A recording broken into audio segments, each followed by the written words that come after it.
The year is 2025. A new day dawns, but the shadows of yesterday still linger.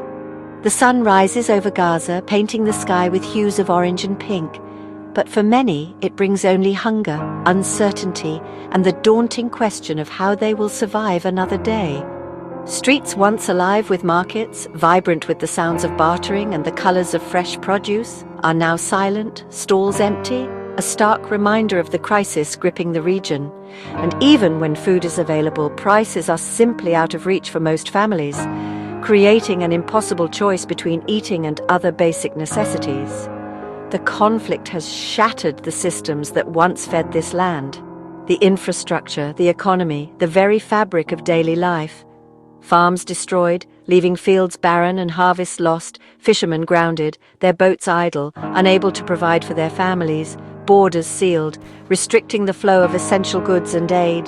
For families, the search for food is not just a chore, it's a daily struggle for survival, a constant battle against hunger and despair. Kitchens are quiet, cupboards bare, a haunting reminder of the meals that cannot be prepared. And parents face the agonizing pain of not knowing how to feed their children, a burden no one should have to bear. The joy of a shared meal, a simple pleasure, has been replaced by anxiety and the gnawing emptiness of hunger. This crisis didn't happen overnight. It's a slow burn. It's the result of years of restrictions, violence, and a systematic erosion of hope. For Gaza's people, hunger is not a statistic, a number on a page. It's a lived reality etched on their faces, in their weary eyes, and in the silence of their empty homes. The struggle for food is a fight for dignity, a testament to their resilience, and a desperate plea for hope. In the silence of empty kitchens, where the aroma of cooking once filled the air, the world must hear Gaza's story and act before it's too late. Meet Fatima, a mother of 4, her face etched with worry yet softened by an enduring love for her children. She represents countless mothers in Gaza. Each morning, with the rising sun, she walks miles through rubble, a landscape of devastation that has become her daily path. She is searching tirelessly for any available food distribution points, hoping to secure something, anything, for her family. Sometimes, after hours of waiting, she returns with a little flour or lentils, a precious commodity in these times. It's never enough to truly satisfy, but it's something to keep them going, a small beacon of hope. She makes bread from flour and water, a simple recipe born of necessity, in a kitchen that has witnessed too much hardship. Her children eating quietly, their small hands clutching the bread as if it were gold. They are too young to fully understand the gravity of their situation, but old enough to feel the gnawing pangs of hunger, a constant reminder of their vulnerability.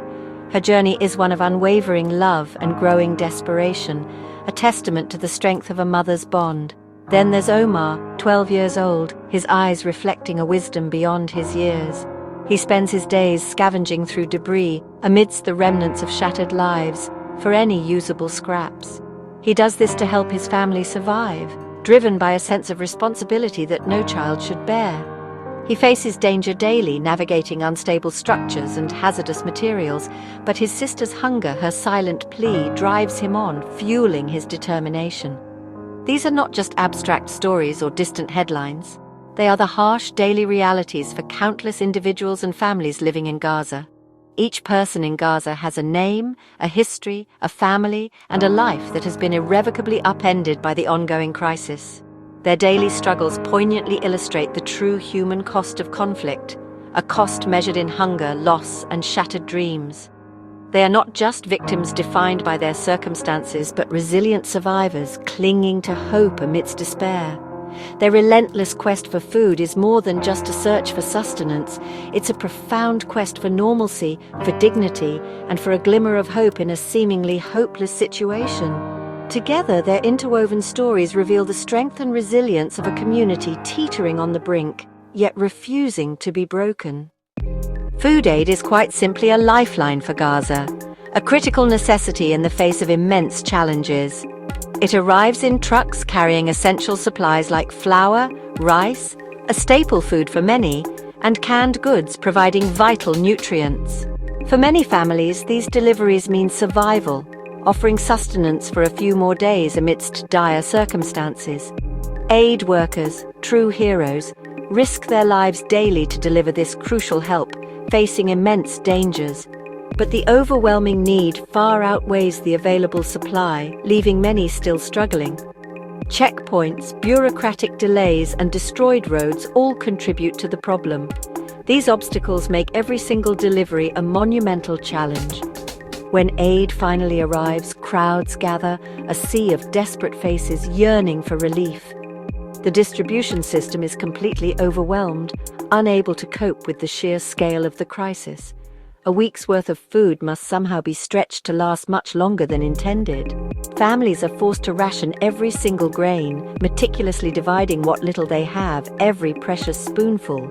Aid in its current form is merely a temporary fix, not a sustainable long-term solution. The people of Gaza are deeply grateful for any assistance they receive, but they desperately need more than just handouts to survive. They need their local food systems rebuilt from the ground up. They need stability and security, not just a constant struggle for survival. Food aid in many ways is simply a bandage on a very deep wound. Lasting, meaningful change requires much more than just emergency relief efforts. Gaza's children grow up surrounded by conflict and hunger. Their days are shaped by fear, not play. Malnutrition stunts their growth and weakens their bodies. Hospitals are overwhelmed, and even minor illnesses can be deadly. Education is shattered, schools destroyed or turned into shelters. Most children can't attend class or dream of a better future. This lost generation faces trauma and deprivation daily, yet in small moments, sharing bread, a laugh with a sibling, resilience shines through. Their childhoods are stolen, but their spirit endures. The cost of this crisis is measured in lost futures and silent suffering. Gaza's children are forced to endure the unimaginable. Amid devastation, Gaza's spirit endures. People dream of peace, of sending children to school, of sharing meals. Resilience is everywhere. A teacher in a tent, a doctor in a makeshift clinic, an artist painting hope on ruined walls. Neighbors share what little they have, families shelter each other. Community is a quiet defiance against despair. Gaza's people are not defined by suffering, but by strength and hope. They want the world to see their humanity, not just their hardship. Their pain is real, but so is their hope. True change requires empathy and compassion and a commitment to peace. In every heart in Gaza, there is a dream for a new day.